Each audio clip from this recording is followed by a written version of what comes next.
Hello mga mama, naanap po ko'y nakita nga kanina nga video ba kanina.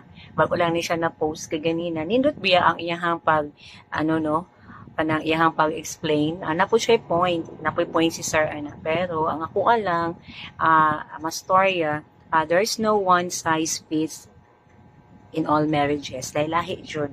Depende naman guna sa agreement sa mag-asawa no kanang after nila mag-renew, magsabot na sila kung sa ilang setup, ilang agreement sa ilang pag-build sa ilang family. Naiuban nga gusto nila ilang bana o ilang wife, full-time sa panimalay, na isa lang magtrabaho, na po'y uban nga nag-agree nga duha sila maningbaho. So ako ana lang ibutang ang POV sa kanang advantages and disadvantages sa duha ka setup. So setup 1 ta maguna.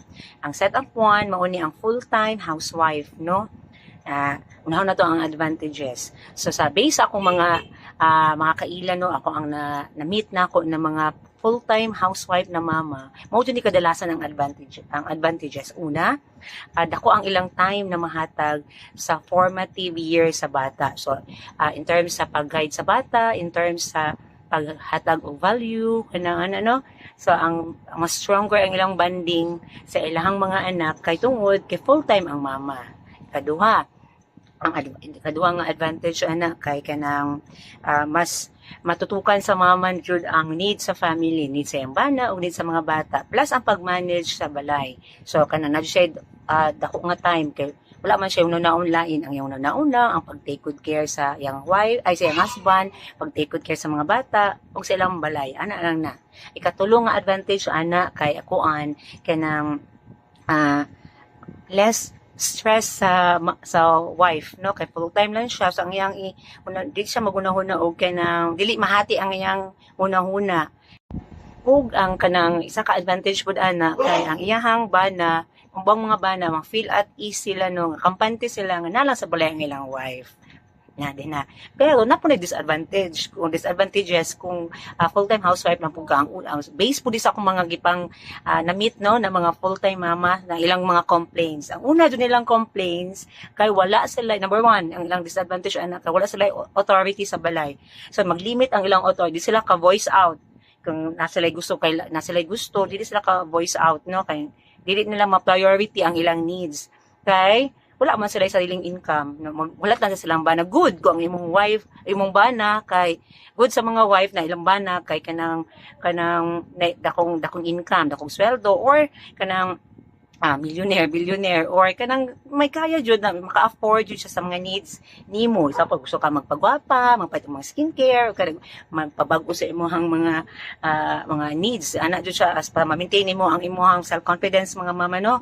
Good kayo na. Pero what if kung gamay lang income ang imong bana, igo lang jud siya sa pangtabok sa daily needs, igo lang ipangkaon, ipang-provide. So ang ikaw mama, mas priority jud nimo ang katong mga basic needs. So mga bills mo sa pana din ha.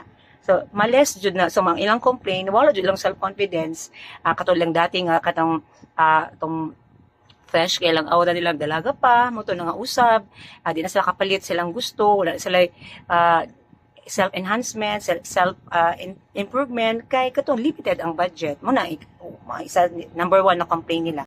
Na ikaduha nga, kanang disadvantage, ana nga, full-time housewife lang ka. Nadyo time, complaints ako mga kaila nga full-time. Nadyo time maabot na mabuybuyan jud ka sa imuhang partner, no? Depende case to case lang po na, pumote pipila.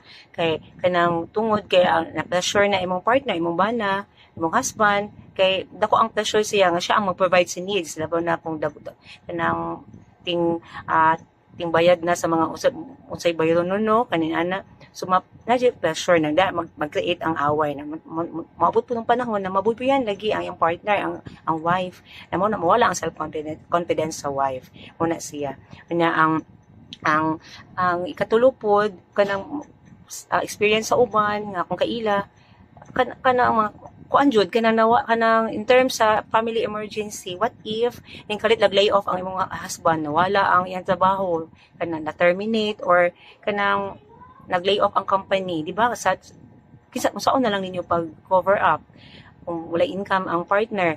Nanapoy uban ana kung nag-business man, kung what if na suddenly nga nag-declare of bankruptcy, Ni ana no, nanaanad ka og kanang happy life. So magkaroon jud siya og kanang kanang adjustment jud siya na laban og walay savings. Good ko na savings. So ana na itabo. Mo to siya ang pipila no sa akong mga naibawan.